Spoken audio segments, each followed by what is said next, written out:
അങ്ങനെ വെളിച്ചം കുറവാണ്. എനിക്ക് ആ മുഖമൊക്കെ അങ്ങോട്ട് ശരിക്കും അങ്ങോട്ട് മനസ്സിലാക്കിയെടുക്കാനായിട്ട് ചെറിയ ബുദ്ധിമുട്ടുണ്ട്. കുറച്ച് കഴിയുമ്പോൾ ഇങ്ങനെ ഓർത്തോർത്തോർത്തോർത്ത് ഇങ്ങനെ മുഖങ്ങൾ നമ്മുടെ മനസ്സിൽ പതിഞ്ഞു വരുന്നുണ്ട്. ഒരു ശ്രമം നമ്മുടെ എടുക്കേണ്ടതായിട്ടുണ്ട്. പലരെ സംബന്ധിച്ചിടത്തോളം അതിൻ്റെ ആവശ്യമില്ല. ആ പഴയ കാലത്തിലേക്ക് തിരിച്ചുപോക്ക് വളരെ വേഗത്തിൽ നടത്താനായിട്ട് ചില മുഖങ്ങൾ കണ്ടു കഴിഞ്ഞാൽ എനിക്ക് സാധിക്കുന്നുണ്ട്. പ്രത്യേകിച്ച് ലേഡീസിനെ സംബന്ധിച്ചിടത്തോളം അവർക്ക് ഒരുപാട് വ്യത്യാസങ്ങൾ വരുന്ന പറയുന്നത്.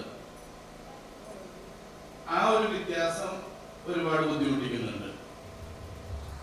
നിങ്ങളെല്ലാവരും ഈ കുട്ടികളൊക്കെ ആയിട്ട് കാണുമ്പോൾ വളരെയധികം സന്തോഷമുണ്ട്.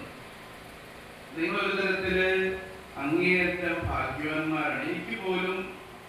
എനിക്ക് വാസ്തവത്തിൽ നിങ്ങളോട് പഠിക്കുന്ന സമയത്തും പിന്നീടും അസൂയ തോന്നിയിട്ടുണ്ട്.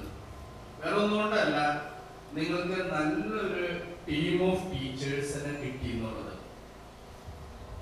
അങ്ങേയറ്റം എക്സ്പീരിയൻസ്ഡ് ആയിട്ടുള്ള, കോളേജിൽ പഠിപ്പിക്കുന്ന എക്സ്പീരിയൻസ്ഡ് ആയിട്ടുള്ള ടീച്ചേഴ്സിന് +1 and +2 ലെവലിൽ കിട്ടാന്ന് പറഞ്ഞു കഴിഞ്ഞാൽ അത്ര ചെറിയ കാര്യമല്ല. നിങ്ങളുടെ ക്ലാസ്സിൽ വന്ന് ക്ലാസ് എടുത്ത് അവർ നേരെ പോണത് MAക്കും MSCക്കും ആണ് പോകുന്നത്. ഇന്ന് +1ഉം +2 ക്ലാസ് അറ്റൻഡ് ചെയ്യുന്ന വിദ്യാർത്ഥികൾക്ക് അങ്ങനെ ഒരു ഭാഗ്യമില്ല. ഡിഗ്രിക്ക് പോകുന്നു, PGക്ക് പോകുന്ന അധ്യാപകർ അവർക്ക് കിട്ടുന്നില്ല. അവർക്ക് ആ +2 ലെവലിൽ പഠിപ്പിക്കുന്ന അധ്യാപകരെ തന്നെ കിട്ടണം. കാര്യം ഡിഗ്രി ഉണ്ടാവുമായിരിക്കും, പക്ഷേ അവർ വർഷങ്ങളിലൂടെ സമ്പാദിക്കുന്ന വലിയ എക്സ്പീരിയൻസ് വാസ്തവത്തിലില്ല. കോളേജിൽ നിന്ന് പ്രീ-ഡിഗ്രി വേർപെടുത്തിയപ്പോൾ ഏറ്റവും വലിയ നഷ്ടവും അത് തന്നെയാണ്.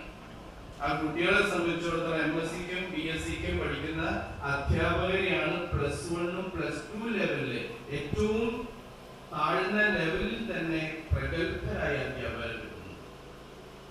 സെന്റ് തോമസ് കോളേജിലെ ഏറ്റവും പ്രഗത്ഭരായ അധ്യാപകർ. നിങ്ങൾക്ക് എന്തൊരു ഭാഗ്യ അങ്ങനെ ഒരു ടീം ഓഫ് ടീച്ചേഴ്സിനെ കിട്ടുക എന്നുള്ളത്.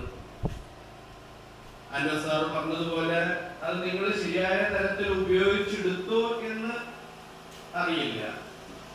പക്ഷേ നിങ്ങളെ സംബന്ധിച്ചിടത്തോളം ആ കാര്യത്തില് അങ്ങേയറ്റം ഭാഗ്യവാന്മാരാണ്.